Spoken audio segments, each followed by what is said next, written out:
Hello बच्चों, क्या हाल चाल। उम्मीद करता हूँ सब एकदम बढ़िया होंगे और पढ़ाई के बहुत अच्छे से मजे ले रहे होंगे। ठीक है, आज क्लास में डिस्कस करेंगे एक्सरसाइज 7.10। 7.10 में जो बेसिकली हम जो चर्चा करेंगे भैया, वो सब प्रॉपर्टीज ऑफ डेफिनेट इंटीग्रेशन। क्या देखेंगे? डेफिनेट इंटीग्रेशन में जो 6 या 7 प्रॉपर्टी जो यूज हो रही हैं उन पे चर्चा करेंगे, है ना, धीमे धीमे आराम से। लेकिन 7.10 से पहले जो 7.8 और 7.9 जो सीखा है उसका इसमें बहुत बड़ा रोल होने वाला है। तो अगर आप 7 पॉइंट देख रहे हो भैया, तो 7.8 और 7.9 ऑब्वियस आप करके आए होंगे। ठीक है ना। चलिए एक बार हल्के से, एक बार 7.9 में जो हमने सीखा था एक बार वो क्विक रिवीजन कर लेता हूं, चीज को आगे बढ़ाते हैं। चलो देखो, जैसे एक इस तरीके से क्वेश्चन होते थे 0 से 1, टेन इनवर्स। एक 7.9 का एक क्वेश्चन लगाता हूं, tan inverse x upon 1 + x²। इस तरीके के हम सवाल देखे थे, जहां पर हमने कैसे कैसे इंटीग्रेशन करे थे। देखो, एक तो इस तरीके का था, इंटीग्रेशन बाय सब्स्टिट्यूशन। आपने इस तरीके का पैटर्न देखा था कि इंटीग्रेशन बाय सब्स्टिट्यूशन होता था, उसमें एक प्रॉपर मेथड था। ठीक है। दूसरा, आपने इसी में डेफिनेट इंटीग्रेशन की बात करूं, बेसिकली अगर देखा जाए इंटीग्रेशन बाय सब्स्टिट्यूशन मेथड है इंटीग्रेशन का। लेकिन यही मेथड मतलब अपर लिमिट और लोअर लिमिट लगा के देखा जाए तो आपने इसमें यूज करा था। एक्सरसाइज 7.8 में सवाल देखे होंगे। एक मेथड आपने देखा था इंटीग्रेशन बाय पार्ट्स।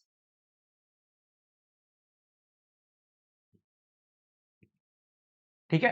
ये दो मेजर मेथड होते हैं, इंटीग्रेशन बाय सब्स्टिट्यूशन और इंटीग्रेशन बाय पार्ट्स। जो हम एक्सरसाइज 7.10 में चर्चा करेंगे ना, इन दोनों का रोल तो होगा ही होगा। साथ के साथ एक बात और ऐड हो जाएगी, प्रॉपर्टीज, डेफिनेट इंटीग्रेशन की कुछ प्रॉपर्टीज। ठीक है, वो टाइम आने पे ही सीखेंगे, है ना। लेकिन अभी इस क्वेश्चन को अगर मेरे को करना है तो मैं tan वर्स एक्स को क्या मानूंगा? टी मानूंगा। और tan वर्स एक्स को टी मानूंगा तो tan वर्स एक्स का डिफरेंशिएशन कितना होता है? 1/1 + x² dx।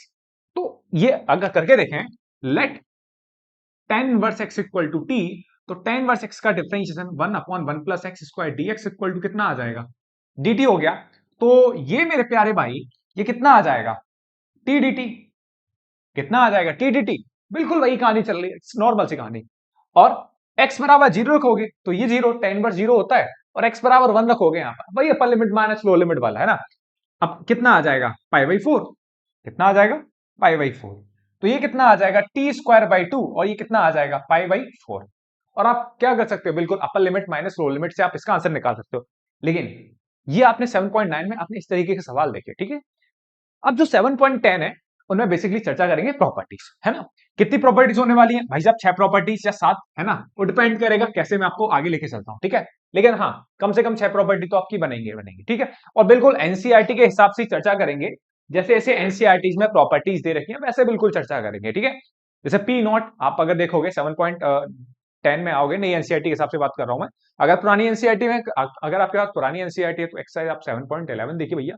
नई एनसीईआरटी है तो 7.10। तो 7.10 अगर मैं देखूं भाई, तो उसमें बिल्कुल एनसीईआरटी डिटो मारेंगे, है ना। पी नॉट, P1, P2 बिल्कुल इसी हिसाब से बढ़ेंगे। जैसे मैं आपको क्वेश्चन में यूज करूं तो एनसीईआरटी के हिसाब से भी बता सकूं मैं आपको। ठीक है, कि मैंने पी नॉट वाली प्रॉपर्टी यूज करी है, P1 वाली प्रॉपर्टी यूज करी है, इस तरीके से चर्चा करते हैं। ठीक है। चलिए भाई, हेलो बलेला। देखो भाई, पहली प्रॉपर्टी इसको मैं बोलता हूं पी नॉट। पहली प्रॉपर्टी इसको क्या बोलेंगे? P not. अब ये प्रॉपर्टीज क्या होती है? देखो, अगर मैं बोलूं A to B F X D X, अब ये तो क्लियर होगा, ए आपकी लोअर लिमिट है, बी आपकी अपर लिमिट है। F X D X equal to A to B F T D T. अगर इस तरीके से है, अपर लिमिट लोअर लिमिट, इसकी और अपर लिमिट लोअर लिमिट क्या है? सेम है। बस फर्क क्या है भैया? फर्क है वेरिएबल का। यहां एक्स है, एफ एक्स डी एक्स, यहां क्या हुआ है सर? ऐसा ही तो हुआ है। देखो गौर से देखो इसको, अगर देखा जाए तो किसी सामने वाले ने एक्स की जगह क्या रख दिया? टी रख दिया। तो एफ टी टी टी, मतलब ये कोई फर्क नहीं है। हाँ, क्या दोनों के आंसर सेम होंगे? बिल्कुल 100% सेम होंगे छोटे भाई। आप अगर किसी भी इंटीग्रेशन का आंसर, देखो एक एग्जांपल दूंगा, जैसे एक एग्जांपल देखो, जैसे मैं बोलूं 0 to 1, 1 + x² dx। ठीक है। और इसका आंसर निकाल लो, 0 to 1, 1 + t² dt। 1 + t² dt, इसका आंसर कितना हो जाएगा? इसका इंटीग्रेशन करोगे तो कितना आ जाएगा? tan verse 1। और ये कितना हो जाएगा? 1 से 0। और अपर लिमिट मान माइनस लो लिमिट करोगे, tan verse 1 minus tan verse 0, तो ये tan वर्स 1 कितना होता है? 45। और tan वर्स 0 कितना होता है? π/4। सॉरी, tan वर्स 0 कितना होता है? 0।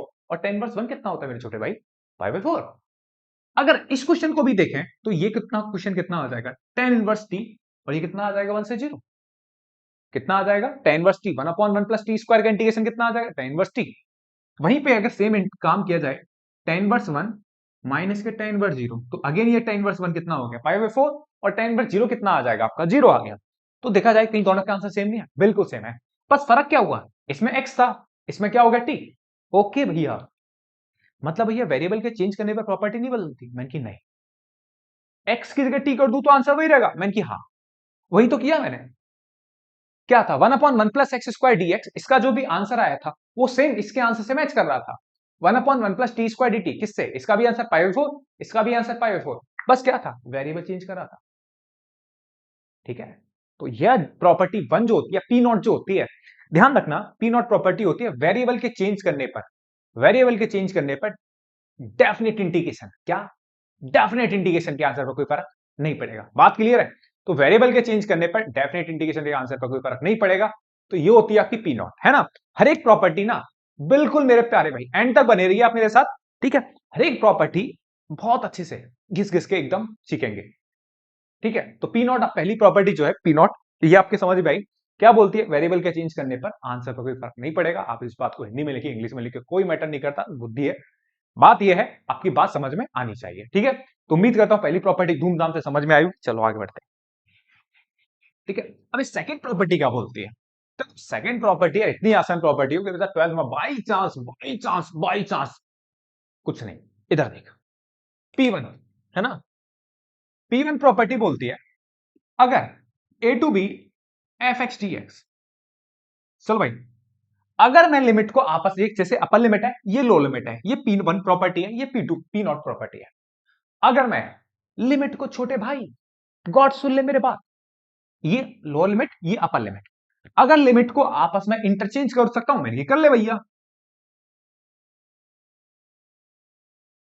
अगर मैं लिमिट को आपस में चेंज करूंगा तो भैया क्या फर्क पड़ेगा, कुछ फर्क नहीं आएगा। जब भी आप लिमिट को, अपर लिमिट और लोअर लिमिट को आपस में चेंज करते हैं तो आगे क्या लगा देना, माइनस लगा देना, कोई दिक्कत, एक भी परसेंट दिक्कत नहीं। अगर लिमिट को आपस में इंटरचेंज करते हैं तो आगे क्या आता है, माइनस का साइन आता है भैया, किसका साइन आएगा, माइनस का साइन। पहली दोनों प्रॉपर्टी आपकी क्लियर हुई होंगी, A to B F X D X equal to A to B F T D T, मतलब वेरिएबल के चेंज करने पर उसके आंसर पर कोई फर्क नहीं पड़ेगा। दूसरा क्या P1 क्या बोलती है कि अगर लिमिट को आपस में इंटरचेंज करते हो, लिमिट को आपस में इंटरचेंज करते हो तो आगे क्या आता है, माइनस आता है। बात क्लियर है, बहुत अच्छे तरीके से क्लियर है। चलो बस पेशेंस बनाइए और बने रहिए, ठीक है। चलिए भाई, चलिए ये 7.9 मिटा दी कड़ाक। चलो third property, most important property, ठीक है। थर्ड प्रॉपर्टी क्या बोलती है, अगर मैं A to B F X T X, अगर मैं चर्चा करता हूं, ठीक है, तो मैं इसे ऐसे भी लिख सकता हूं, कैसे भैया, ए टू सी, सुनना, A to C F X D X, A to C F X D X plus C से B F X D X, A to C F X D X plus A to C to B F X D X लिख सकता हूं। ऐसे कैसे लिख दिया भैया, मैंने लिख दिया, मैंने हाँ लिख दिया, कैसे लिख दिया बताऊं देख। जो डेफिनेट इंटीग्रेशन होता है ना, जैसे आपने सीखा होगा कि जो डिफरेंशियल होता है, जो डिफरेंशियल होता है ना, उसका जो बेसिक मीनिंग होता है वो होता है स्लोप से, क्या होता है, स्लोप से, लेकिन किसका, डिफरेंशिएशन का। लेकिन जो डेफिनेट इंटीग्रेशन होता है ना, जो इसका बेसिक मीनिंग अगर चर्चा करा जाए, जो इंटीग्रेशन की अगर चर्चा करी है, तो इसका बेसिक मीनिंग जो निकल के आता है वो एरिया से निकल के आता है। इसीलिए जो चैप्टर नंबर 8 है ना, वो चैप्टर क्या है, एप्लीकेशन ऑफ इंटीग्रल, वो उसमें कहीं ना कहीं आप इंटीग्रेशन, डेफिनेट इंटीग्रेशन यूज करोगे, ठीक है। और कहीं ना कहीं आप क्या निकालोगे, एरिया निकालोगे। एरिया कैसे निकालेंगे, जैसे बताता हूं, जैसे कोई मेरे पास, छोटे भाई, कोई कर्व है, लेट सपोज मेरे पास कोई कर्व है y equal to F X, है ना, ये है मेरी x इक्वल टू ए, और ये है मेरा x इक्वल टू बी। अगर मैं नॉर्मली जितने भी सवाल करते थे ए टू बी, अगर मैं इस फंक्शन एफ एक्स को इंटीग्रेट करूंगा, इस फंक्शन एफ एक्स को क्या करूंगा, इंटीग्रेट करूंगा, तो जब मैं इंटीग्रेट करता हूं ना ए से बी इस function y equal to F X को, तो इसके नीचे नीचे का एरिया आ जाता है, इसके नीचे नीचे का एरिया आ जाएगा, और इसके नीचे का एरिया क्या होगा, एक लाइन है x equal to A, x equal to B, तो ये जो एरिया आ जाएगा वो आ जाएगा, कब आएगा, जब आप a से b, ये लोअर लिमिट है और ये अपर लिमिट है, जब आप a से b इस फंक्शन f(x) को इंटीग्रेट करोगे तो इस कर्व के नीचे का एरिया आ जाएगा। या फिर आप ऐसे भी सोच सकते हो, जरा देखना भाई, एक ऐसे भी तो लिख सकता हूं, जैसे मेरे पास ये एरिया है, ये जरा मैं मार्कर चेंज कर रहा हूं भाई, दिख रहा है? हाँ दिख रहा है। ये पॉइंट क्या है? इस पॉइंट को नाम दे दिया मैंने सी। दिख रहा है? हाँ दिख रहा है। इस पॉइंट को नाम दे दिया मैंने एक्स इक्वल टू सी। इस पॉइंट को नाम क्या दिया मेरे भाई? एक्स इक्वल टू सी। दिख रहा होगा अच्छे से? नहीं दिख रहा? ठीक है, अब इंक खत्म होगी भाई। चलिए, ठीक है, तो ये पॉइंट है आपका एक्स इक्वल टू सी। अब इस बात को एक बात बताओ, मैं इस इंटीग्रेशन को मैंने क्या लिखा है, मैंने क्या समझा है? कोई भी कर्व होता है एफ एक्स, अगर उसे अपर लिमिट और लोअर लिमिट के बीच में इंटीग्रेट करा जाए तो उस कर्व के नीचे नीचे का क्या आता है? एरिया आता है। या फिर इस तरीके को मैं ऐसे भी तो लिख सकता हूं क्या, अगर मैं ए से बी, सॉरी ए से सी, ए से सी अगर मैं इंटीग्रेट करूंगा इसी कर्व को, तो मेरे पास ये वाला एरिया आ जाएगा, रेड वाला एरिया। ठीक है, और मेरे भाई, अगर सी से बी इंटीग्रेट करोगे तो ये एरिया आ जाएगा। दिख रहा है? नहीं दिख रहा? कोई नहीं दिख रहा होगा, चल नहीं रहे दोनों मार्कर बस पड़े। ठीक है, अगर मैं करूंगा तो ये एरिया आ जाएगा। मतलब भैया एक बात बताओ, अगर मैं ए से सी इतने कर्व को इंटीग्रेट करूंगा, ए से सी तक इंटीग्रेट करूंगा तो ये वाला एरिया आएगा, और मैं सी से बी इंटीग्रेट करूंगा तो ये वाला एरिया आ जाएगा, और दोनों को एरिया निकाल के क्या कर दूं, ये एरिया और ये वाला एरिया दोनों को ऐड कर दूं, तो ये इस पूरे होल एरिया के बराबर। और पूरे होल एरिया मतलब किसका बराबर? ए से B F X D X. बात समझ में आई? ठीक है, ये बात होती है। ठीक है, इसको बोलते हैं प्रॉपर्टी नंबर 3। मजा नहीं आया भैया? ये भी आएगा मजा। मैं एक बात बताता हूं, जो प्रॉपर्टी 3 होती है ना, मुद्दा तो वही है ना कि क्वेश्चन कैसे करेंगे भैया। मुद्दा ये है कि क्वेश्चन ऐसे करेंगे कि जो भी प्रॉपर्टी नंबर 3 है, मतलब इसे बोलेंगे P2, है ना, इसे क्या बोलेंगे? P2 बोलेंगे, इसे बोलेंगे P2। तो जो भी P2 प्रॉपर्टी होती है, जो सेकंड प्रॉपर्टी होती है, वो कहीं ना कहीं दो टाइप के क्वेश्चन में यूज होती है। पहला होता है मॉडुलस क्वेश्चन, ध्यान रखना गौर से। पहला क्या होता है छोटे भाई? Modulus question. और दूसरा होता है ग्रेटेस्ट इंटीजर फंक्शन। तीसरा कहीं कहीं यूज कर लेते हैं पीस वाइज फंक्शन में भी यूज होता है। अभी पीस वाइज फंक्शन क्या होता है? जितने भी आपने कंटिन्यूटी में सवाल करते थे ना, ये ग्रेटर देन, ये लेस देन, आपको पास फंक्शन देके जाता था कि जब एक्स की वैल्यू है 1 से बड़ी है तो ये वाला फंक्शन लेना है, और एक्स की वैल्यू 1 से छोटी है तो ये वाला फंक्शन लेना है। तो इससे बोलता था पीस वाइज फंक्शन। ठीक है, लेकिन हम बोर्ड में जो सवाल देखे गए हैं अभी तक, वो कहीं ना कहीं ज्यादातर जो सवाल देखे गए हैं वो मॉडुलस के देखे गए हैं। एक सवाल जो आया था वो ग्रेटेस्ट इंटीजर के रिगार्डिंग भी आया था। तो हम क्वेश्चन करेंगे कैसे करते हैं, ठीक है, और इसी प्रॉपर्टी का यूज करेंगे। ठीक है, लेकिन जो बेसिक मीनिंग जो मैंने आपको सिखाया कि डेफिनेट इंटीग्रेशन का जो बेसिक मीनिंग होता है वो किससे होता है? एरिया से होता है। ठीक है, तो आपने लिखा ए से B equal to A to C F X D X plus C से B F X D X. ठीक है, ये प्रॉपर्टी कहीं ना कहीं भैया बहुत इंपॉर्टेंट है। साहब इस प्रॉपर्टी को जितना अच्छे से हो सकता है उतने अच्छे से तैयार करिए, कहीं ना कहीं बहुत अच्छे से काम में आने वाली है। देखो भैया, चलिए अब एक एग्जाम्पल करा के देखो भैया, बिना एग्जाम्पल के मजा नहीं आता। देखो गौर से, अगर मैं क्वेश्चन देता हूं 1 से लेकर 5 मॉड एक्स माइनस 3 dx, ये देखो मॉड एक्स माइनस 3 dx, इस क्वेश्चन को कैसे करेंगे? देखो, जब भी इस मॉडुलस टाइप के क्वेश्चन आ जाए तो हमेशा ध्यान रखना इसमें कहीं ना कहीं यूज होने वाला है प्रॉपर्टी नंबर 3 का। प्रॉपर्टी नंबर 3 मतलब प्रॉपर्टी 2 का, P2 का, है ना। अब कैसे यूज करेंगे मैं आपको एक बात बताता हूं, क्योंकि मैंने बोला इसमें यूज होने वाला है P2 का, तो P2 में तो कहीं ना कहीं लिमिट ब्रेक होती है। P2 में क्या होती है? लिमिट ब्रेक होती है। लिमिट कैसे ब्रेक होंगी? देखो लिमिट कैसे ब्रेक होंगी मैं आपको बता दूं सबसे बढ़िया तरीका। आप बताओ सोच के, ये किसकी वैल्यूज होती थी? आपको पता है 7.9 में मैंने बहुत अच्छे से बताई थी, ये किसकी वैल्यूज होती थी? एक्स की वैल्यूज होती थी। एक्स की वैल्यूज कहां से कहां तक है? कहां से कहां तक है? 1 से लेकर 5 तक। 1 से 5 तक कोई भी नंबर है सोच के बताओ जहां पर मॉडुलस के अंदर की वैल्यू 0 हो रही है। बताओ, x-3 सोच के बताओ, 1 से 5 के बीच में ऐसा कौन सा नंबर है जहां पर x-3 किसके बराबर हो जाए? 0 के बराबर। एक्स की वैल्यू सोचो, एक्स की कौन सी वैल्यू रखूं 1 से 5 के बीच में कि x-3 किसके बराबर हो जाए? 0 के बराबर। जल्दी सोचो। फट से किसी बच्चे ने आंसर दिया कि भैया 3 पे 0 हो रही है, इस पे 0 हो रही है 3 पे, 1 से 3, क्योंकि 3 पे 0 हो जाएगी, क्योंकि 3 - 3 क्या हो जाएगा? 0। ओके ओके ओके भैया, मतलब जहां पे मॉडुलस के अंदर की वैल्यू 0 होगी वहीं तोड़ना है? मैंने कहा हाँ बेटा वहीं तोड़ना है। अगर नहीं हो रही होगी 0 तो देखेंगे उसके हिसाब से। एग्जाम्पल दूंगा मैं आपको, अपनी तरफ से एक एग्जाम्पल कराया मैंने भी। अच्छा, ओके, तो 1 से 3, और फिर कहां से भैया? 3 से 5। अच्छा भैया हो गई ब्रेक? मैंने की हाँ यही तो था, ए से सी सी से बी, ठीक है। ओके ओके, तो डायरेक्ट नहीं निकलेगा? नहीं बेटा, डायरेक्ट नहीं निकलते हैं। जितने भी मॉडुलस फंक्शन होते हैं, एक्सटर्नल फंक्शन होते हैं, कहीं ना कहीं वो तो पहले ओपन करने पड़ते हैं एंड देन उसके बाद क्या करना पड़ता है मेरे भाई, इंटीग्रेट करना पड़ता है, ठीक है। तो ये बात समझ में आई कि जब भी वो ग्रेट मॉडुलस टाइप का क्वेश्चन आ जाए तो उसमें कहीं ना कहीं प्रॉपर्टी 2 का इस्तेमाल करेंगे, P2 का इस्तेमाल करेंगे, ठीक है। और उसमें लिमिट ब्रेक हो जाएगी, ये ध्यान रख लेना। इसे हिंदी में लिखना चाहो हिंदी में लिख लो कि जो प्रॉपर्टी 2 है वो लिमिट ब्रेक करने वाली प्रॉपर्टी बोली जाती है। इस बात को हमेशा कॉपी में लिख लेना, इस बात को हिंदी में ही लिख लेना कि लिमिट ब्रेक करने वाली प्रॉपर्टी बोलते हैं इसे, ठीक है। तो 1 से 3, 3 से 5 देखा जाए, ये हो गया ब्रेक। अब फंक्शन क्या खुलेगा भैया? फंक्शन में भी तो इंटरेस्टेड रहना चाहिए, बिल्कुल हाँ रहना चाहिए। अब एक जो तरीका है, एक क्वेश्चन को ना जितनी अच्छे से होना चाहिए सीख लो उसे। अब एक बात बताओ, मॉडुलस फंक्शन है, ओपन होगा, ठीक है।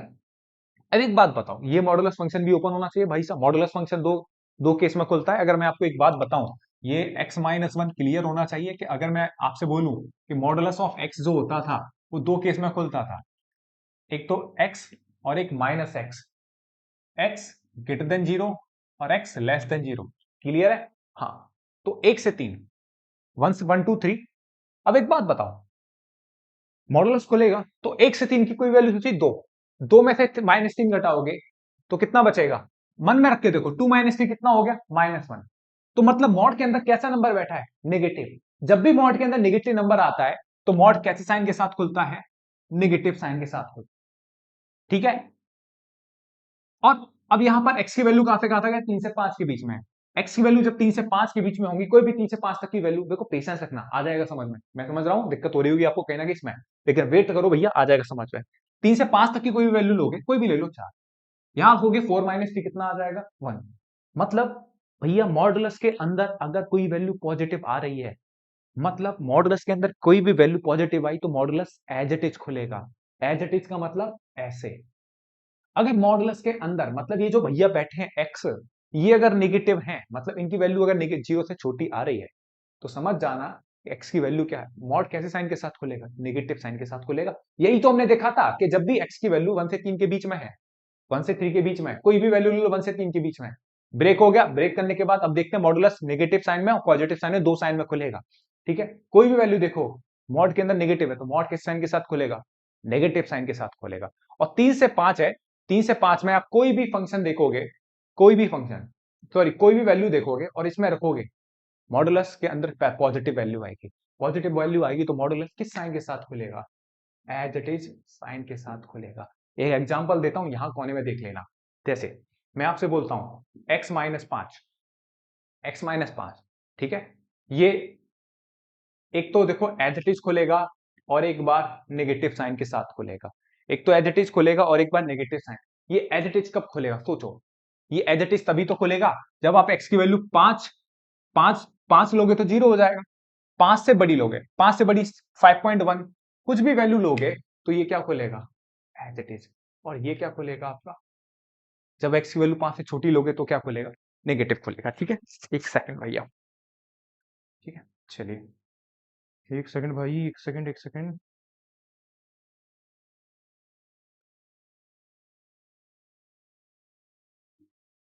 चलो ठीक है, चलिए साहब, ठीक है। पहले लग रहा था कम दिख रहा है। 1 से 3 x-3 + x-3 ठीक है। चलो साहब, हो गया, ओपन हो गया। अब देखो ओपन करते हैं, अब इंटीग्रेट करो। अभी यहां डायरेक्ट इंटीग्रेट नहीं कर, यहां इंटीग्रेट करें, कितना आ जाएगा? x² 2 माइनस का 3x, और ये कितना आ जाएगा? 3 से 1, प्लस कितना आ जाएगा? x² 2 माइनस के 3x, और ये कितना आ जाएगा? 5 से 3। एक दो सवाल और देखेंगे, धीमे धीमे आपके समझ में आ जाएगा। माइनस x कितना आ जाएगा? 9/2, अपर लिमिट डाला, 3 का स्क्वायर 9, माइनस 3 × 3 कितना आ गया? 9, माइनस x बराबर क्या रखोगे? 1, तो 1 का स्क्वायर 1/2, माइनस कितना आ गया? 3 × 1, प्लस कितना आ जाएगा? अब यहां रखोगे 25/2, माइनस के 5 × 15। अब ये तो आपको अच्छे से आना चाहिए। फिर x बराबर क्या डालोगे? 9, तो कितना आ जाएगा? 9/2 माइनस के 9, ठीक है। चलो, माइनस के 9/2 minus 9 minus 1/2 plus 3, 9/2 minus 9 minus 1/2 plus 3, और ये कितना आ जाएगा? 25/2 माइनस के 15 माइनस के 9/2 प्लस 9। कोई दिक्कत मेरे भाई? बिल्कुल दिक्कत नहीं। अब जरा गौर से देखो, 9/2 माइनस 1/2 कितना आ जाएगा? 8/2, 8/2 कितना होता है 4। अब इसमें कोई दिक्कत मत कर देना भैया, है ना। 9 - 3 कितना आ जाएगा -6, ठीक है। प्लस 25/2 माइनस के 9/2, 25/2 माइनस के 9/2, और 15 में से 9 गया कितना बचा, 6 बचा, ठीक है। कैलकुलेशन में कोई दिक्कत नहीं है, अगर देख लेना कितना आ जाएगा, 4 - 6 कितना आ जाएगा -2, -2 हो गया। 25 - 9 कितना आ जाएगा 16 अपॉन 2, माइनस कितना आ जाएगा 6, तो ये 2 हो गया, ये 2 चौक कितना आ गया, 2 अट्ठे 16, 8 - 6, तो आंसर कितना आ गया 4 आ गया। आंसर कितना आ गया 4 आ गया, छोटे से आंसर का, क्वेश्चन का आंसर, ठीक है। तो ये बहुत इंपॉर्टेंट क्वेश्चन है भैया, बहुत बहुत ज्यादा इंपॉर्टेंट क्वेश्चन है, ठीक है। एक सवाल और देख रहे हैं लॉजिक तरीके से, इस सवाल को, है ना, मैं मान के चलता हूँ 20-50% आपके समझ में आया, एक क्वेश्चन और कराता हूँ, ठीक है, उससे क्लियर हो जाएगा, फिर एनसीईआरटी क्वेश्चन ले लेंगे लगे हाथ और वो क्लियर हो जाएगा, ठीक है। चलिए, है ना, धीमे धीमे जैसे प्रॉपर्टी यूज करते चलेंगे और उस पर बेस्ड कुछ क्वेश्चन करते चलेंगे। तो ये आपकी P2 हुई, प्रॉपर्टी नंबर 2, ठीक है, ठीक है। चलिए, क्या क्या चलो, ठीक है, तो मीट करिए, कॉपी करिए फटाफट से।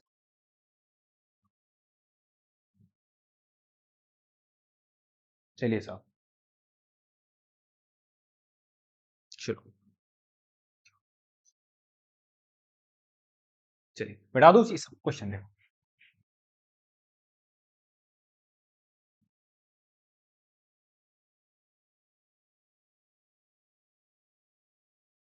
चलिए, प्रॉपर एक और क्वेश्चन देखते हैं, देखो फटाफट से। 0 से 6, 6 रहने दो, 0 से ले लो 4, और देखो x-1 dx, सवाल देखिए, ये सवाल देखो, 0 से 4 x-1 dx, 0 से 4 x mod x-1 dx, गौर से देखिए। अब जरा सोचिए, ये x की वैल्यू कहां से कहां तक है, 0 से 1। अब ये थोड़ा क्लियर होना चाहिए आपको, मॉडुलस फंक्शन 0 से 4 mod x-1 dx। अब ये सोचिए 0 से 4 कौन सी ऐसी वैल्यू है 0 और 4 के बीच में, यहां पर ये जो mod x-1 जो है, x की कौन सी वैल्यू के लिए, x की ऐसी कौन सी वैल्यू रखूं 0 से 4 के बीच में, जहां पर x-1 किसके बराबर हो जाए, 0 के बराबर। तो फटाफट सोचो आप, फटाफट फटाफट देखो। हाँ बिल्कुल, 0 और 4 के बीच में एक वैल्यू आती है 1, 1 रखूंगा तो ये क्या हो जाएगा 0। बस आपको यही सोचना है फटाफट से, जो भी आपको लिमिट दे रखी है, लोअर लिमिट और अपर लिमिट, वो पॉइंट ढूंढ के लेके आना है जहां पर, और फटाफट से पता लग जाता है। तो देखो किस पॉइंट पे ऐसे पता लगेगा, 1, 1 रख के देखो किस पॉइंट पे 0 होगा, 1 पे, है ना, 1 पे 0 हो गया, तो क्या 0 और 4 के बीच में 1 आता है, बिल्कुल आता है। तो तोड़ दो इसे, कहां से, बीच में 0 और 1, और ये कितना आ जाएगा 1 और 4, क्लियर, बहुत बढ़िया, सिंपल तरीके से समझा रहा हूं। एक और देखो, अब क्या करना है, अभी मोड खोलना है मेरे को, 0 और 1 के बीच की कोई वैल्यू उठाओ, 0 और 1 के बीच की कोई वैल्यू मैंने ली 0.5, यहां रखो, इसमें इसमें रखना है 0.5, 0.5 -1, 0.5 -1, 0.5 में से -1 घटाओगे तो नेगेटिव आएगा, मतलब मॉड के अंदर क्या आ रहा है, नेगेटिव। इसका मतलब मॉड के अंदर नेगेटिव नंबर बैठा है, तो मॉड कैसे साइन के साथ खुलेगा, कैसे साइन के साथ खुलेगा, नेगेटिव साइन के साथ खुलेगा, dx प्लस, गौर से देखो, x की वैल्यू कहां से कहां तक है, 1 से लेकर 4 तक के बीच में, कहां से लेकर भैया, 1 से लेकर 4 तक के बीच में, 1 से 4 तक की कोई भी वैल्यू बताओ फटाफट से, 1 से 4 तक का, तो 1 से 4 तक की कोई भी वैल्यू सोचोगे तो मॉड के अंदर कैसा नंबर आएगा, कोई भी ले लो आप अपनी मर्जी से, 2 ले लो, 1.5 कुछ भी ले लो, 1 से 4 तक के बीच में, वैल्यू कैसी आएगी, पॉजिटिव आएगी। देखो पॉजिटिव आएगी, 1.5, 1.5 -1 0.5, 0.5 कैसा नंबर, एक पॉजिटिव है, तो क्या खुल जाएगा, जब भी मॉड के अंदर पॉजिटिव आया, पॉजिटिव नंबर आ रहा है, तो मॉड कैसे साइन के साथ खुलेगा, पॉजिटिव। मतलब एक बात ध्यान रख लेना, मॉड एक नेगेटिव में खुलेगा, एक पॉजिटिव में खुलेगा, एक पता कर लो, दूसरा ऑटोमेटिक आप एज इट इज लिख दो, हो गया। अब इसे क्या करना है, बच्चों की तरह इंटीग्रेट कर दो फटाफट से भाई, माइनस कितना आ जाएगा, x² 2 माइनस एक्स, ये 1 से 0, पेशेंस रखिए भैया, थोड़ा सा देख के आइए, है ना, पुरानी चीजें देख के आइए थोड़ा सा, और मॉडुलस मॉडुलस भाई बहुत इंपॉर्टेंट कंसेप्ट होते हैं ये, ठीक है। तो ये कितना आ जाएगा, x² 2 माइनस एक्स आ जाएगा, ये 4 आ जाएगा, ये 1 आ जाएगा, तो डालिए फटाफट से, upper limit minus lower limit, 1/2 -1, और ये कितना आ जाएगा, x बराबर 0 डालोगे तो सब कुछ क्या हो जाएगा 0, ये कितना आ जाएगा 4 का whole square upon 2 -4, minus x बराबर 1 डालोगे 1/2 -1, जरा गौर से देखो, 1/2 -1 कितना आ गया, -1/2 आएगा, 1/2 में से -1 करोगे -1/2, ये माइनस माइनस क्या हो जाएगा, प्लस हो जाएगा, प्लस 4 का स्क्वायर कितना होता है, 16/2 -4, और 1/2 -1 कितना हो गया भैया, 1/2 -1, ये माइनस माइनस अगेन कितना हो गया, प्लस हो गया, तो कितना आ जाएगा, गौर से देखो, ये 1/2, ये 1/2 कितना आ जाएगा, ये कट जाएगा, 1/2, ये 8 बचा, ये -4 और ये 1/2, 8 में से 4 गया 4 और 1/2 प्लस 1/2 कितना आ गया 1, तो आंसर कितना आ गया 5। तो इसका एरिया कितना आ गया या फिर इसका आंसर कितना आ गया, कितना आ गया भैया 5 आ गया। कोई दिक्कत? बिल्कुल कोई दिक्कत नहीं है। आप बस सवाल करिए अच्छे से, एक बार देखिए सवाल को। ठीक है, चलिए साहब, है ना, देखते हैं।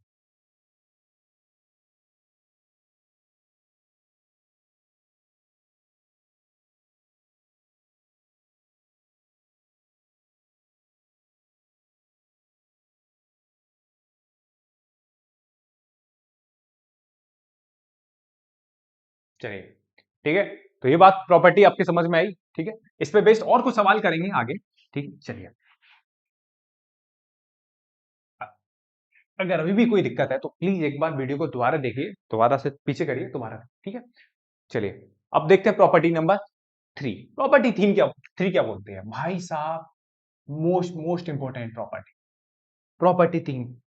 ऐसा भी बोला जाता है कि जब आपके सामने जितनी भी प्रॉपर्टीज में आपको पढ़ाऊंगा, अगर उन प्रॉपर्टीज में से अगर कोई भी प्रॉपर्टी नहीं लग रही, तो भैया उसमें कौन सी प्रॉपर्टी यूज होती है?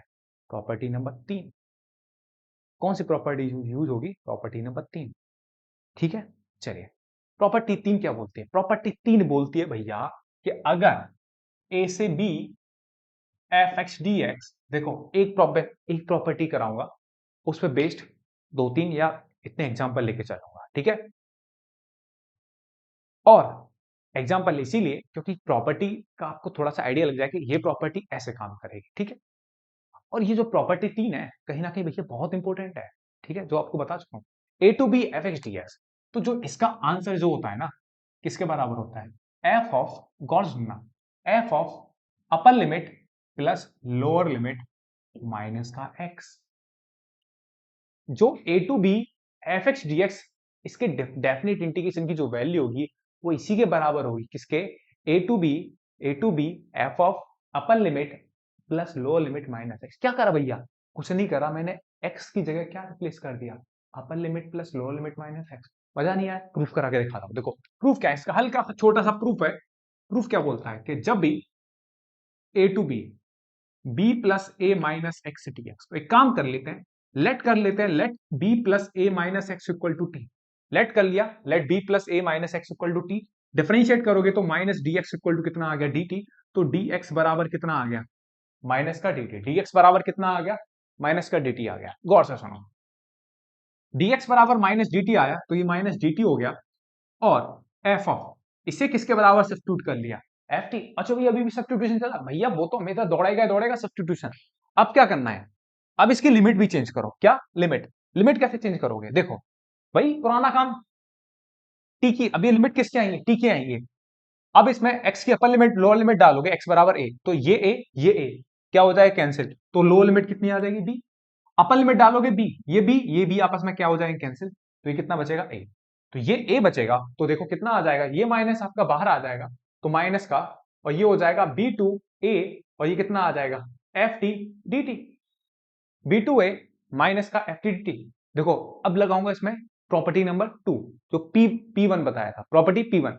पी वन क्या था? लिमिट को आपस में इंटरचेंज करते हैं। लिमिट को अगर आपस में इंटरचेंज करोगे तो आगे क्या आएगा? माइनस आएगा। लिमिट को आपस में इंटरचेंज करोगे तो आगे माइनस आएगा, पहले से भी एक और माइनस है, वो माइनस माइनस क्या हो जाएगा? प्लस। तो ये कितना आ जाएगा? F T D T. कोई दिक्कत? कोई दिक्कत नहीं है। अब इसमें प्रॉपर्टी लगाऊंगा, प्रॉपर्टी 1। प्रॉपर्टी 1 क्या बोलती है? Variable change property. अगर आप खाली सिर्फ वेरिएबल चेंज करते हो तो डेफिनेट के आंसर पर कोई फर्क नहीं पड़ता। ठीक है, इंडिपेंडेंट। तो यहाँ पर क्या आ जाएगा? ये आ जाएगा A to B F X T X. हो गया। देखा आपने इस क्वेश्चन में प्रॉपर्टी 1 जो पी नॉट और पी वन है, पी नॉट और पी वन से कभी अलग से क्वेश्चन नहीं बनेंगे, ये बात ध्यान रखना। क्वेश्चन जो बनना स्टार्ट करेगा वो प्रॉपर्टी 3, प्रॉपर्टी 4, प्रॉपर्टी 5 और प्रॉपर्टी 6। बात क्लियर है? ठीक है, तो क्वेश्चन बनेगा P2, P3, P4 या P5। P5 तक पढ़ेंगे, वहीं पैकअप कर देंगे, जो मैं आपको बताऊं सिर्फ वही करेंगे। ठीक है, चलो हो गया ए टू बी। इसमें पहली पी नॉट लगी, पहली प्रॉपर्टी का मतलब पी नॉट। ठीक है, और यहाँ पर upper limit minus lower limit करा तो ये आ गया माइनस माइनस प्लस। कोई दिक्कत नहीं आएगी। उम्मीद करता हूं यहाँ तक अच्छे से समझ में आया होगा। और से देखिए, तो ये आपकी प्रॉपर्टी 3 का प्रूफ है। ठीक है ना। प्रॉपर्टी 3 का क्या है, प्रूफ है। ठीक है, तो एक एग्जांपल करके दिखाओ भैया, बिल्कुल करके दिखाते हैं। ठीक है, एग्जांपल करने से पहले लेकिन एक बात और देखें, इसकी एक कॉरोलरी होता है। कॉरोलरी होता है मतलब इसकी, ये होती है थ्योरम, तो इसे मान ले प्रॉपर्टी, इसकी एक छोटी सी और इसके नीचे की प्रॉपर्टी होती है, वो उससे भी ज्यादा इंपॉर्टेंट होती है। वो क्या इंपॉर्टेंट होती है, अगर मैं काम करूं, क्या काम करूं, अगर मैं ए की जगह जीरो कर दूं, मतलब लोअर लिमिट क्या कर दूं मैं, जीरो, और अपर लिमिट क्या कर दूं, ए कर दूं, सेम बात करूंगा। लोअर लिमिट मैंने जीरो करी, अपर लिमिट क्या करी, ए, तो ये कितना आ जाएगा, F X D x, F X D x, और ये भी कितना आ जाएगा, जीरो, ये हो जाएगा ए। लोअर लिमिट मैंने जीरो कर दी, अपर लिमिट ए कर दी, जीरो ए, कितना आ जाएगा, ये आ जाएगा, गौर से देखो, अपर लिमिट क्या बन गया, ए, अपर लिमिट क्या है, ए, तो बी की जगह कितना आ जाएगा, ए, लोअर लिमिट क्या बन रही है, जीरो, तो ए की जगह कितना आ जाएगा, जीरो माइनस एक्स, मतलब भैया zero to A F X D X बराबर मैं क्या लिख सकता हूं, zero to A F of A minus X D X. Most most property भैया बहुत ज्यादा, कैसे लिखा, कुछ नहीं भाई, zero to A F X D X equal to, वही लगाया जब जो मैं बोल रहा था, upper limit plus lower limit minus X, वही है, upper limit plus lower limit minus X, मतलब एक्स की जगह क्या रिप्लेस करना है, जब भी प्रॉपर्टी वो थ्री लगाओगे, पी थ्री लगाओगे, क्या करोगे, A plus upper limit plus lower limit minus है, यही आपको करना है। ठीक है, चलिए बात क्लियर है। हाँ, क्वेश्चन यूज करते हैं, क्वेश्चन देखते हैं। ठीक है, चलिए एक क्वेश्चन देखते हैं। क्वेश्चन क्या है, जैसे क्वेश्चन दिया मैंने, आई बराबर जीरो से pi by two sine X upon sine X plus cos X, zero से pi by two sine X upon sine X plus cos X. जरा गौर से सोचो इसका कैसे करेंगे। देखो क्या लगेगी इसमें, प्रॉपर्टी नंबर 4, और ध्यान रखना, मैं आपको एक बात ध्यान रख रहा हूं, बता रहा हूं कि जब भी मैं आपको क्वेश्चन बताया करूं ना, तो गौर जो मैं बोला करूं उस पर बहुत ध्यान रखा करो, कि जब अभी तो मैं बता रहा हूं इसमें प्रॉपर्टी नंबर 3 लगेगी, P3 लगेगी, प्रॉपर्टी 4 ऐसे बोल देता हूं मैं, पी नॉट को 1 बोल देता हूं, कभी कभी ऐसे बोल दूं ना, प्रॉपर्टी 4 तो समझ जाना, पी नॉट को मैंने 1 बोल दिया, P2 को सेकंड बोल दिया, P1 को है ना, इस तरीके से बोल दिया है। ठीक है, तो इसमें लगा रहा हूं प्रॉपर्टी P3। ठीक है, चलिए क्या होती है प्रॉपर्टी P3, जीरो से pi by two sine zero से पाई बाई टू, एक्स की जगह क्या रिप्लेस करेंगे, अपर limit plus lower limit minus x, यहां पे भी क्या करेंगे, अपर limit plus lower limit minus x, plus यही आ जाएगा cos pi by two plus zero minus x, कितना आ जाएगा, आई बराबर जीरो से पाई बाई टू, ये कितना आ जाएगा, sine pi by to minus x, और ये कितना आ जाएगा, sine pi by to minus x cos pi by to minus X D x, है ना।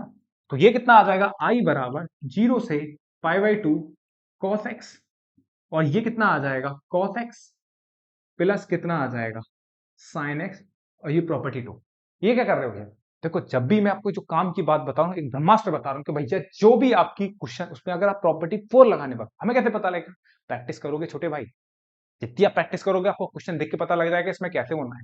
अगर क्वेश्चन के बीच में लगा रहा कैसे क्वेश्चन बना पाओगे, आपको क्वेश्चन से ही डिसाइड करेगा ना, तो उसमें कौन सी प्रॉपर्टी आपकी लगेगी, तो उसमें प्रॉपर्टी 3 लग रही है, P3 लग रही है, तो जो भी P3 लगाओ प्रॉपर्टी 3। ठीक है, तो जो क्वेश्चन है उसे क्वेश्चन एक ही काम करना है बस आपको, जब भी P3 लगाओ, जो क्वेश्चन है, जो क्वेश्चन है उसमें क्या करना है, जो क्वेश्चन है उसे क्वेश्चन 1 मानना, और प्रॉपर्टी लगाने के बाद जो कुछ आए उसे क्वेश्चन 2 मान लेना, और हमेशा एक काम करना है, दोनों को क्या करना है, ऐड, दोनों को क्या करोगे, ऐड करोगे, दोनों को ऐड करोगे, इक्वेशन 1 प्लस इक्वेशन 2, दोनों को ऐड करोगे तो आई प्लस आई कितना आ जाएगा, 2i, और ये कितना आ जाएगा, ये आ जाएगा जीरो से pi by two sine X upon sine X plus cos X upon cos X plus के साइन एक्स dx, ये आ गया। गौर से देखो, तो 2i इक्वल टू कितना आ जाएगा, 2i इक्वल टू, अगर गौर से देखोगे जीरो से पाई बाई टू, भैया एक इंटीग्रेशन कैसे हो गया, एक इंटीग्रेशन इसलिए हो गया भैया क्योंकि दोनों को ऐड करोगे, 1 और 2 को आपस में ऐड करोगे, 1 और 2 को, तो i प्लस i कितना आ गया, 2i, और क्योंकि दोनों की upper limit lower limit same है, तो दोनों दोनों को एक में लिख दो। ठीक है, तो कितना आ जाएगा, ये sign X plus cos X upon कितना आ जाएगा, sign X plus cos x T है, तो ये आपस में कैंसिल आउट हो गया, तो 2i इक्वल टू जीरो से पाई बाई टू 1 dx हो गया, 0 से पाई बाई टू 1 dx हो गया आपका। और ये कितना आ जाएगा 2i, 1 का इंटीग्रेशन कितना होता है x, ये हो गया पाई बाई टू से 0, तो 2i इक्वल टू कितना आ गया पाई बाई टू, तो i बराबर कितना आ गया, i बराबर हो गया आपका pi by 4। i equal to कितना हो गया आपका पाई बाई 4 हो गया। ठीक है, तो उम्मीद करता हूं कैसे। अब आपको एक बात बता देता हूं कि जब भी प्रॉपर्टी नंबर 4 लगेगी भाई, तो क्वेश्चन है उसे क्वेश्चन 1 मानना, और सॉल्व करने के बाद जो कुछ है उसे क्वेश्चन 2 मानना, दोनों को ऐड करना, और दोनों को चाहो तो एक इंटीग्रेशन के अंदर लिख देना 0 से पाई बाई टू, तो i प्लस आई इधर 2i, फिर कटे कुछ काटा पीटी होगी, कटा, उसके बाद कहानी आगे बढ़ेगी। तो आंसर कितना आ गया पाई बाई 4। एक और सवाल देता हूं मैं आपको गौर से।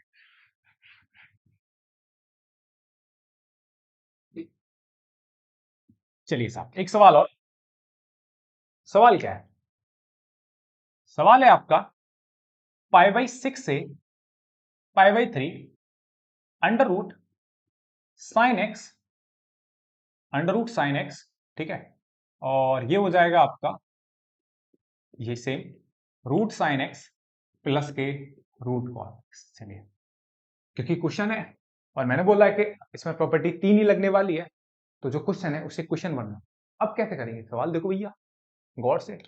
प्रॉपर्टी 4 लगेगी, सॉरी प्रॉपर्टी 3 जो भी है P3, तो कैसे लगेगी, पाई पाई बाई 6 से लेकर पाई बाई 3, और यहाँ कितना आ जाएगा साइन, कितना आ जाएगा पाई by 3 plus pi by 6 minus x.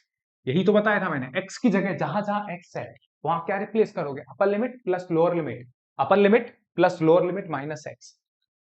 यहां क्या रिप्लेस करोगे, sine pi by 3 plus pi by 6 minus x plus cos pi by 3 plus pi by 6 minus X D x.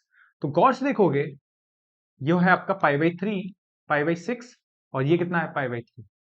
Pi by 3 आपका 60 डिग्री होता है, पाई बाई 6 आपका 30 डिग्री होता है, पाई by 3 60 degree, pi by 6 30 degree. तो 60 प्लस 30 कितना हो गया 90, 90 कितना होता है पाई बाई 2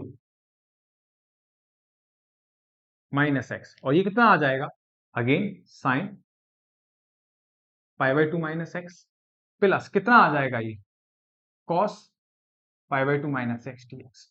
तो I equal to pi by 6 से लेकर पाई बाई 3, और sine pi by 2 minus x कितना होता है कॉस एक्स होता है, सही है। और ये कितना आ जाएगा आपका sine x, sine pi by 2 minus x कितना आ जाएगा कॉस एक्स आ जाएगा भैया, और ये कितना आ जाएगा, ये आपका साइन एक्स आ जाएगा। और क्योंकि प्रॉपर्टी लग गई है, तो जो भी आया वो क्या है कि क्वेश्चन 2। और मैंने क्या बोला, लगाने के बाद जो कुछ भी आए उसे क्या मान लेना इक्वेशन, दोनों इक्वेशन को क्या कर देना ऐड कर देना, है ना, दोनों इक्वेशन को ऐड करोगे तो आई प्लस आई कितना आ जाएगा 2i, और ये कितना आ जाएगा 0 से, सॉरी पाई बाई 6 और पाई बाई 3, दोनों को एक इंटीग्रेशन में बंद करोगे तो कितना आ जाएगा root sine X upon root sine X plus root cos X plus root cos X upon root sine X plus root cos X. ठीक है, तो कितना आ जाएगा, ये आ जाएगा 2i equal to pi by 6, ये पाई बाई 3, एलसीएम दोनों का सेम है, रूट साइन एक्स प्लस के रूट कॉस एक्स, और ये कितना आ जाएगा root sine X plus root cos X DX. ठीक है भैया, कितना आ जाएगा, ये आपस में कैंसिल आउट हो गया, तो 2i इक्वल टू कितना आ गया पाई बाई 6, ये पाई बाई 3, ये 1 dx। ठीक है, तो 2i इक्वल टू 1 का इंटीग्रेशन कितना आ जाएगा x, और ये कितना आ जाएगा पाई बाई 3 पाई बाई 6, तो 2i इक्वल टू कितना आ जाएगा पाई बाई 3 माइनस के पाई बाई 6।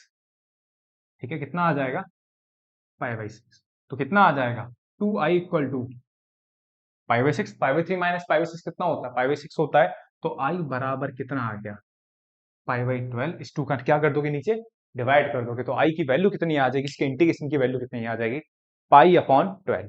तो हमने यहाँ पर प्रॉपर्टी, ठीक है, तो अभी तक आपने मतलब अभी आगे देखेंगे चर्चा करेंगे, लेकिन ये इसमें आपने प्रॉपर्टी 3 लगाई, ठीक है, तो ये इसका आंसर आ गया पाई अपॉन 12। तो भैया छोटे भाई अभी तक हमने कितनी प्रॉपर्टी यूज करी, 4 प्रॉपर्टी यूज करी, P0 P1 P2 P3 NCERT के हिसाब से चल रहे हैं, कोई दिक्कत वाली बात नहीं है। उम्मीद करता हूँ यहाँ तक बात समझ में आई होगी। ठीक है, चलिए।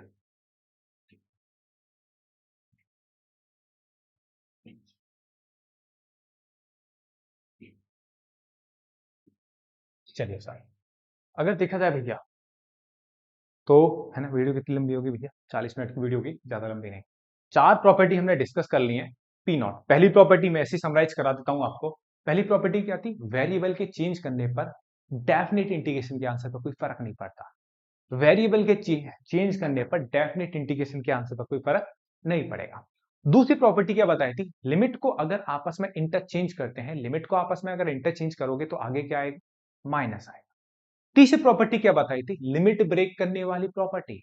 याद रखना, लिमिट ब्रेक करने वाली प्रॉपर्टी कौन से तरह के क्वेश्चन में लगेगी? मॉडुलस टाइप में क्वेश्चन में लगेगी। और प्रॉपर्टी 4 मोस्ट मतलब P3 मोस्ट मोस्ट इंपोर्टेंट। कहीं ना कहीं देखो, जब आप दो प्रॉपर्टी है, नेक्स्ट वीडियो लेके आऊंगा उसमें आपको दोनों प्रॉपर्टी और चर्चा कर देंगे, तो और वहां पे प्रॉपर इंटीग्रेशन जो है ना, सब कुछ आपका खत्म हो जाएगा, सिर्फ क्वेश्चन रह जाएंगे, तो उनके अलग से और वीडियो लेके आऊंगा फटाफट से। ठीक है, लेकिन जो प्रॉपर्टीज है भैया, कहीं ना कहीं बहुत भयंकर तरीके से क्वेश्चन में यूज होती है, तो मैंने ये वाली जो प्रॉपर्टी बताई है, ठीक है, इसका कोई तोड़ नहीं है। ठीक है, तो भैया दम लगा के इस वाली प्रॉपर्टी को अच्छे से करो। ठीक है, धूमधाम से मजे लो और पढ़ाई के मस्त तरीके से मजे लो। ठीक है, और उम्मीद करता हूं अभी तक जो पढ़ाया होगा बहुत अच्छा समझ में आया होगा। अगर अभी तक आपने चैनल सब्सक्राइब नहीं करा मेरे छोटे भाई, तो प्लीज चैनल को सब्सक्राइब कर लेना और ज्यादा से ज्यादा भैया इस वीडियो को शेयर कर देना। बस आपका प्यार है भैया छोटे भाई। चलिए, ठीक है, चलो।